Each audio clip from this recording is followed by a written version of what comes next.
Magali Barthès vous présente Espace Méditerranée. Aujourd'hui, dans l'émission Méditerranée, nous partons à la découverte de ce fabuleux pays qu'est Israël. Et pour vous mettre sur la voie du pays où coule le lait et le miel, nous serons ce matin avec deux guides, Daniel Weitzman et Myriam Kadouche, tous deux agréés par le ministère du Tourisme. Bonjour à vous, Daniel Weitzman. Bonjour, comment allez-vous? Bien, et vous? Baruch Hashem, tout va bien.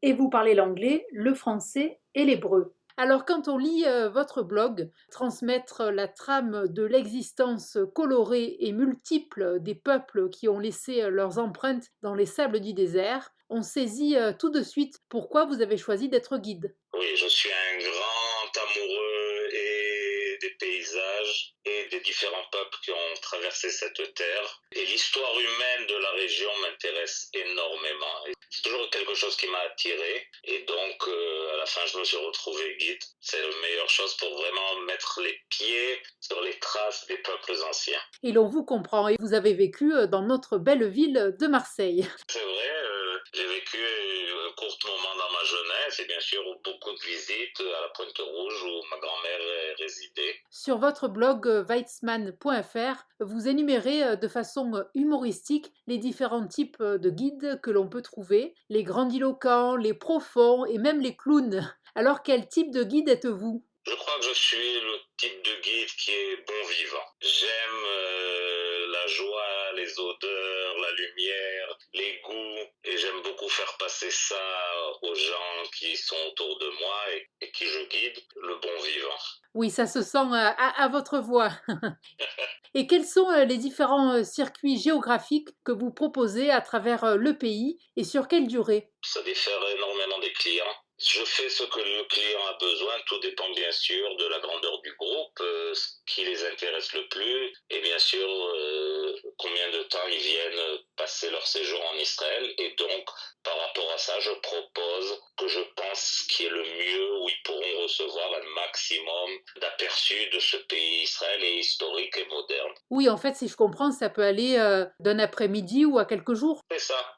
J'ai des clients qui me demandent seulement l'après-midi à Jérusalem ou dans le nord et j'ai des clients où je passe 2 semaines avec du moment où ils arrivent en Israël jusqu'au moment où ils repartent. Et alors certains seront plus sensibles à donner une orientation historique ou mémorielle à leur séjour, d'autres seront portés vers la Startup Nation. Les excursionnistes peuvent-ils composer leur séjour à leur guise ? Tout à fait, c'est une des choses qu'on fait le mieux, les guides israéliens et dont moi. Et donc on peut faire que de l'histoire, on peut faire que du moderne, ce qu'on appelle la Startup Nation et autres. Et bien sûr, le mieux c'est de mélanger au plus pour pouvoir comprendre en fait cet effet qui a eu du passé jusqu'aujourd'hui en fait.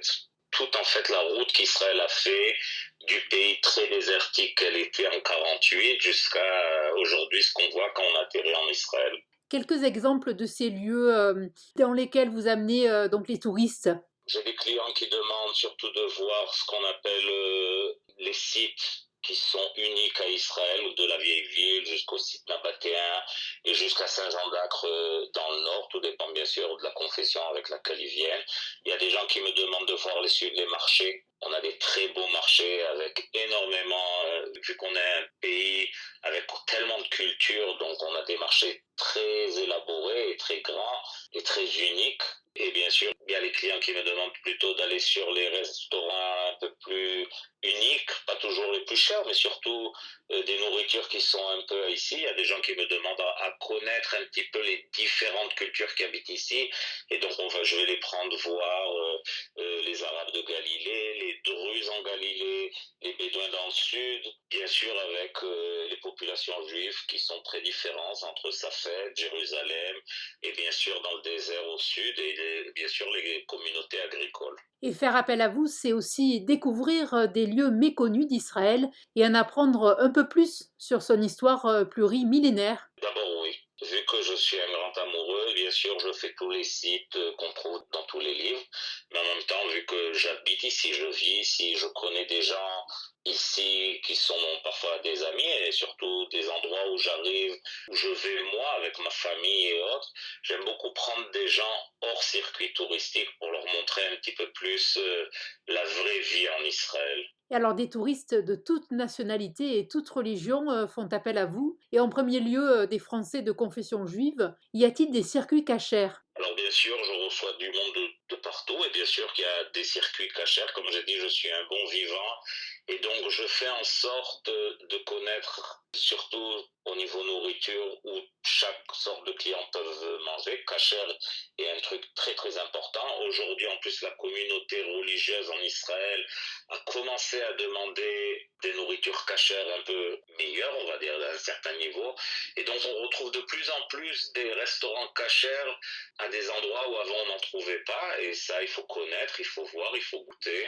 Et bien sûr, la plupart, à 90% des hôtels en Israël sont cachers et d'habitude il n'y a pas de problème à ce niveau-là. Voilà qui donnera envie aux gens de venir. Et alors vous faites visiter Israël à beaucoup de voyageurs à titre personnel ou professionnel, et le pays qu'ils découvrent est bien différent de l'image véhiculée par les médias. Tout à fait. D'habitude, la première question qu'on me pose, c'est pourquoi il n'y a pas beaucoup de police ou beaucoup d'armées dans les rues. Les gens sont sûrs qu'en arrivant en Israël, ils vont voir énormément de police et énormément d'armées un peu partout.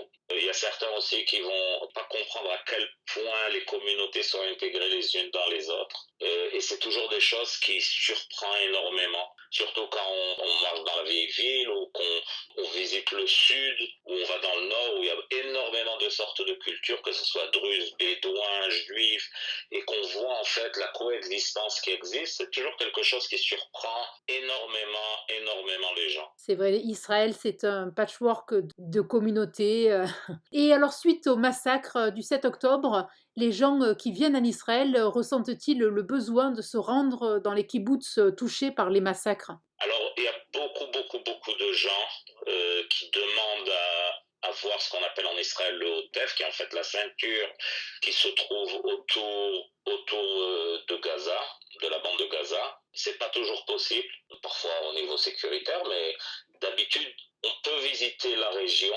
On a moins les possibilités aujourd'hui de rentrer dans les kibbutz parce qu'il y a beaucoup de kibbutz qui demandent un peu de se reconstruire, de rentrer un peu dans le monde privé. Ils ont moins l'envie de se ressentir, on va dire, comme un singe dans un zoo qu'on vient voir, même si parfois c'est très très bien intentionné. D'habitude, on va aller voir le site du massacre du festival de Nova. Ça, c'est quelque chose qui est énormément demandé. Et bien sûr, à Tkouma, où on peut voir tous les véhicules brûlés qu'on a pu voir dans les petits films et les vidéos sorties du 7 octobre 23. Eh bien, merci beaucoup, Daniel Weitzman, de nous avoir donné envie de découvrir ou redécouvrir Israël. On peut donc avoir plus d'informations sur vos circuits sur la page Facebook Weitzman-FR, et donc un numéro de téléphone sur WhatsApp 972 54 476 49 84, et un mail weitzman avec deux N tour @gmail.com, et sur Instagram Weitzman Tour. Eh bien, merci beaucoup. Merci à vous. Myriam Kadouche, bonjour. Vous êtes guide agréé par le ministère du Tourisme israélien. Vous êtes aussi historienne et donc alors guide français, anglais, hébreu et espagnol. Ravi de vous accueillir. Oui, bonjour Magali, bonjour et bonjour à tous les auditeurs. Alors donc guide touristique depuis 2012, vous êtes diplômé en art, théologie, sciences politiques, une formation complète pour appréhender ce pays d'une grande diversité qu'est Israël. Absolument, et c'est vrai que ce pays qui est tellement riche, plusieurs fois millénaire et qui est extrêmement complexe, intéressant, fascinant, passionnant, effectivement plus on a de la formation générale, bien plus on peut la comprendre, et certainement ce dont vous avez parlé, la théologie et la science politique, science du Moyen-Orient qui permet de mieux comprendre la complexité de ce pays, théologie bien évidemment, puisque c'est le pays des 3 religions monothéistes, évidemment le judaïsme, le christianisme et l'islam. Ça complète tout à fait cette formation, puis en art évidemment, puisque l'art c'est lié à la théologie, bref, tout est lié et c'est évident que je suis arrivée à cette profession. Après beaucoup d'études, mais c'est surtout tout ce que j'ai fait, ça m'a amené à faire cette magnifique profession qui est la rencontre et la transmission. Alors, les traditions culinaires sont un incontournable de la cuisine israélienne et parmi les activités des ateliers culinaires. Oui, c'est juste. Alors, effectivement, Israël est devenu le nec plus ultra au niveau du culinaire, et ce depuis, je dirais, ça a commencé il y a environ 25 ans, quand des jeunes chefs partaient à l'étranger, ont étudié aux États-Unis, l'école de Cordon Bleu, etc., et sont revenus en Israël pour faire mieux encore que leurs maîtres, dont ils ont appris beaucoup de choses, et en mélangeant justement toutes ces ethnies qui sont présentes, des chefs dont la mère est allemande et le père est yéménite ou marocain, eh bien, une cuisine détonnante avec des saveurs multiples, comme les ethnies de ce pays, des juifs qui viennent du monde entier, et bien sûr des minorités également, qui elles aussi viennent d'autres lieux du Moyen-Orient, que ce soit les Caucasiens, musulmans qui sont ici, qui viennent des pays du Caucase, que ce soit les Druzes qui sont venus d'Égypte au XIe siècle. Enfin bref, ce pays est extrêmement riche et toute cette cuisine locale, ces mélanges qui effectivement fait que cette cuisine est unique et les gens viennent du monde entier goûter cette cuisine excellente, colorée, pleine de vie, qui fait tout notre bonheur. Oui, on doit bien manger en Israël. On parle également d'ateliers culinaires, évidemment. Il y a énormément d'ateliers qui sont proposés aux visiteurs qui viennent en Israël, d'ateliers culinaires à Jérusalem, à Tel Aviv, dans le nord, parce que vous savez que la nourriture de la région de la Galilée est extrêmement riche, elle est très particulière. Donc effectivement, des ateliers culinaires sont proposés en famille, en individuel, et c'est vraiment très amusant de faire ça, et puis c'est délicieux aussi surtout. Tout à fait. Alors, les excursions que vous proposez sont assez éclectiques dans des lieux liés aux 3 religions monothéistes. Moi, personnellement, dans mes parcours, j'aime bien mélanger, en fait, qui est en même temps quelque chose. Il y a de l'histoire, il y a de l'archéologie, il y a du fun, du good time, par exemple, des vignobles, la route des vins, en fin de parcours. Et ainsi, le visiteur a une large éventail de visites. Et bien sûr, ça dépend des demandes. Alors, j'ai des demandes, des fois, des gens qui veulent faire une visite uniquement sur le thème du christianisme. Alors, évidemment, on fait les nombreux monastères qu'il y a en Israël. On essaie de parler des différentes dénominations qui sont présentes ici. Toutes les dénominations, d'ailleurs, chrétiennes sont présentes ici. Le christianisme de l'Orient, comme le christianisme de l'Occident.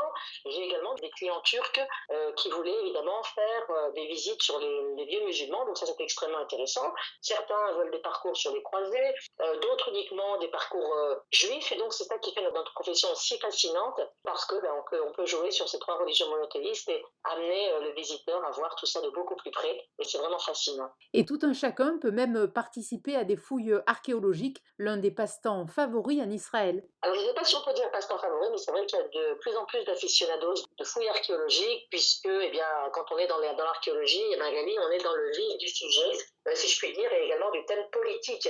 Évidemment, puisque l'archéologie, c'est politique, qui était là avant, c'est tout le débat qui est aujourd'hui autour du conflit israélo-palestinien. Donc, effectivement, les fouilles sont passionnantes quand on fait des fouilles à la cité du roi David.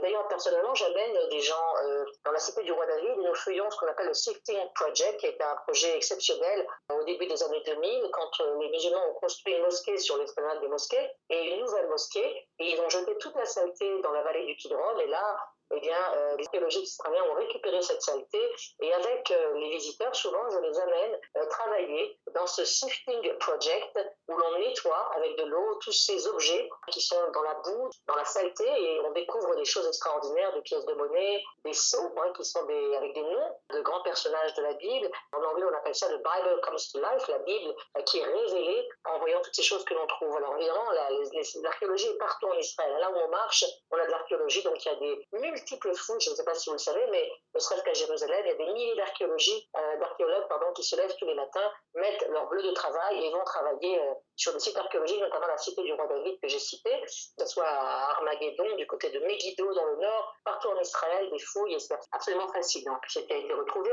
On a des textes, par exemple, que l'on peut voir au musée d'Israël, on a des Megillot, qui datent de 2900 ans, figurez-vous, la Birkat HaKohanim, la bénédiction des Kohanim, qui date de 2900 ans, une des épigraphies les plus anciennes hébraïques historiques les plus anciennes du monde. Eh bien, je crois qu'on a envie de prendre un vol et de vous rejoindre. Oui. Merci beaucoup, Mme Magali. Vous serez mon invitée. Je serai ravie de vous voir parmi nous. Et ceux qui aiment les sensations fortes peuvent aussi donner une dimension plus sportive à leur séjour. Ah, bien sûr, en Israël, il y a beaucoup d'activités, autant en adrénaline évidemment, que ce soit le parapente, ce qu'on appelle le snapping, des VTT dans le Negev, évidemment, extrêmement intéressant. Des randonnées, justement, je pensais au Negev. Le printemps, c'est la meilleure période pour visiter le Negev.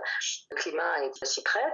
Et donc faire des randonnées d'une vingtaine de kilomètres dans les montagnes escarpées du Negev, de ce désert magnifique qui fait 60% du territoire israélien. Je parlais évidemment du snapping, dans ces montagnes escarpées, du camping dans la nature.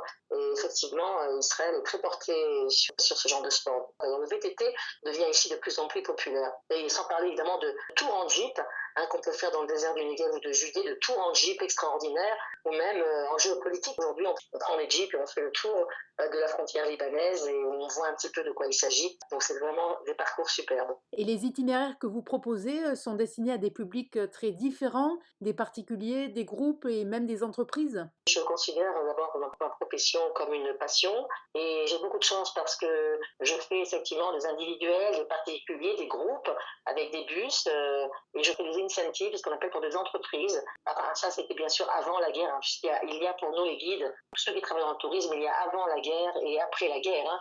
Mais avant la guerre, je faisais énormément de tours pour les entreprises et montrer Israël sous sa plus belle image, évidemment, cette petite terre tellement riche, tellement passionnante, qui est âgée de plusieurs millénaires, qui a beaucoup de choses à proposer. Donc moi, je fais un peu de tout. Des fois, c'est des gens qui m'appellent et qui me disent, écoute, j'ai 2 copains qui ne sont pas juifs, est-ce que tu veux bien les guider en Israël, leur montrer un petit peu des choses intéressantes? Et c'est des groupes, ça peut être des groupes de pèlerins, ça peut être des groupes d'étudiants. Je travaille beaucoup avec des étudiants des universitaires, notamment américains, qui viennent ici, et puis des adultes, des gens qui sont simplement intéressés. J'ai plusieurs parcours. En fait, je vais de ce qu'on appelle en anglais du tailor-made, c'est-à-dire que je construis mon itinéraire en fonction de la demande du client, qui vient du monde entier, puisque je guide en plusieurs langues. Donc la demande des Espagnols ou des Français ou des Américains ou des Australiens n'est pas forcément la même. Et vous évoquiez la tragédie du 7 octobre. Depuis les massacres donc du 7 octobre, donnez-vous une orientation différente au circuit que vous proposez? Orientation différente certainement, puisque déjà il n'y a plus de pèlerins. Donc vous savez que 60% du tourisme en Israël, Magali, est un tourisme chrétien, religieux. Donc depuis le 7 octobre, évidemment, ces touristes ne viennent plus, ces pèlerins ne viennent plus. Et j'ai eu le bonheur, je dois dire, de m'orienter vers une population qui est locale, les Israéliens qui habitent en Israël et qui sont de langue étrangère, donc qu'ils soient francophones, anglo-saxons ou hispanophones. Ça a été une découverte extraordinaire de guider des Israéliens qui finalement ne connaissent pas forcément leur pays. J'ai également commencé à travailler à la Bibliothèque nationale. Je guide à la Bibliothèque nationale d'Israël qui est à Jérusalem, où tous les trésors de notre culture se cachent dedans. C'est absolument un des bâtiments les plus beaux, un endroit des plus courus en Israël. Et donc je guide également à la Bibliothèque nationale pour faire découvrir aux Israéliens toutes les merveilles de notre culture et de notre pays. Donc c'est là où mon métier a pris une autre orientation effectivement. Et vous organisez des visites avec différentes institutions, dont le KKL. Le tourisme a aussi un impact sur l'environnement. Les excursions que vous proposez sont-elles compatibles avec un tourisme durable? Il y a multiples questions dans votre question. Bien sûr, je travaille avec des institutions importantes qui sont à l'origine de la création de l'État d'Israël. Vous avez nommé évidemment le KKL, le Front National Juif. Je travaille également avec l'Appel Unifié, c'est-à-dire le Keren HaYesod. Effectivement, de grands donateurs qui viennent ici. Et c'est vrai que depuis le 7 octobre, j'ai guidé énormément de donateurs qui sont venus aider les villages dévastés, les régions dévastées. On a eu des centaines de milliers d'évacués. Il a fallu les aider financièrement. Donc, ça a été un bonheur véritablement de guider ces donateurs qui ont envie d'aider ces communautés dans le sud comme dans le nord. Et la question que vous posiez par rapport au tourisme durable, alors que dire, Israël est un petit pays, on n'a pas encore le privilège de travailler sur un tourisme durable comme en France ou des pays européens, mais c'est vrai que on peut dire qu'il y a il y a des activités qu'on peut appeler tourisme durable dans le sens où on fait beaucoup d'activités agricoles. Ça veut dire que beaucoup de gens sont venus ici en Israël. D'abord des Israéliens, la société civile israélienne s'est absolument mobilisée après le 7 octobre pour aider les agriculteurs à réussir réussir. Les champs étaient totalement abandonnés, donc on s'est mis dans l'agriculture et beaucoup de gens sont venus de l'étranger pour aider aux activités agricoles. Ça a été quelque chose d'extraordinaire pour aider à la cueillette. Et donc ça, on peut dire que c'était un tourisme durable et important. Moi, personnellement, j'avais des groupes avec lesquels j'ai ramassé toutes les saletés du bord de mer. Et c'est petit, évidemment, à l'échelle israélienne, mais bon, j'appelle ça quand même un certain tourisme durable. C'est important de signaler. Eh bien, merci beaucoup d'avoir donné envie aux auditeurs de se rendre dans ce pays à l'histoire millénaire. Je mentionne votre site eretzcanaan.com en un seul mot, votre mail myriamcad en un seul mot @gmail.com et votre WhatsApp 972 52 42 48 48 et 2. Merci à vous. Merci beaucoup Magali. Juste ajouter une petite chose, dire aux gens de ne pas avoir peur de venir en Israël. Israël est un pays magnifique, il y a tellement à voir et on attend les visiteurs avec énormément d'impatience parce qu'Israël restera toujours au cœur des 3 religions monothéistes et il faut venir en Israël et voir ce pays magnifique. Magali Barthès vous présente Espace Méditerranée.